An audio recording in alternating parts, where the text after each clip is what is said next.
Assalamualaikum warahmatullahi wabarakatuh. Sahabat-sahabat sekalian, pada video kali ini saya akan membahas mengenai bagaimanakah hukumnya membaca surat pendek ketika sholat di rakaat yang ketiga dan rakaat yang keempat. Maka jawabannya, membaca sebagian surat Al-Quran setelah membaca surah Al-Fatihah memang hanya disyariatkan pada 2 rakaat pertama. Sedangkan untuk rakaat ketiga ataupun keempat tidak ada syariatnya.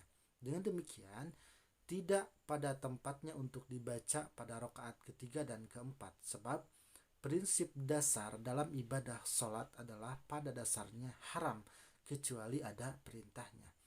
Adapun hadis yang menyebutkan bahwa Rasulullah Shallallahu Alaihi Wasallam hanya membaca ayat Al-Quran pada rakaat pertama dan kedua saja adalah hadisnya berikut.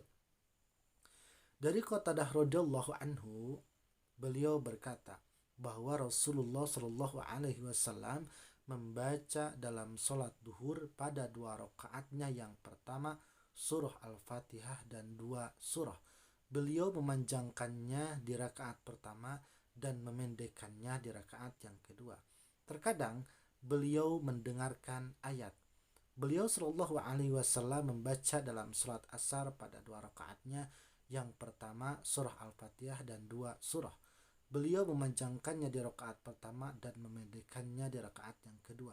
Dan beliau memanjangkannya di rakaat pertama sholat subuh dan memendekkannya di rakaat kedua. Hadis riwayat muttafaq alaih. Maka setelah itu sebaiknya Anda tidak membaca ayat Al-Quran pada rakaat ketiga ataupun keempat, kecuali hanya membaca surah Al-Fatihah saja, karena tidak ada tuntunannya dari Rasulullah Shallallahu Alaihi Wasallam. Sebagaimana kata Rasul, "Sallu kama ra'aitumuni usalli."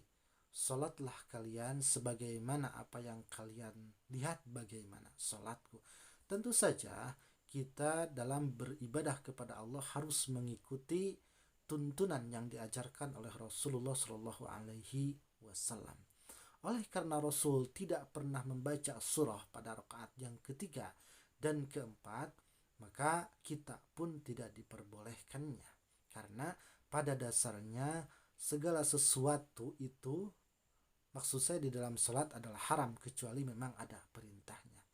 Itulah jawabannya, mudah-mudahan bermanfaat. Wassalamualaikum warahmatullahi wabarakatuh.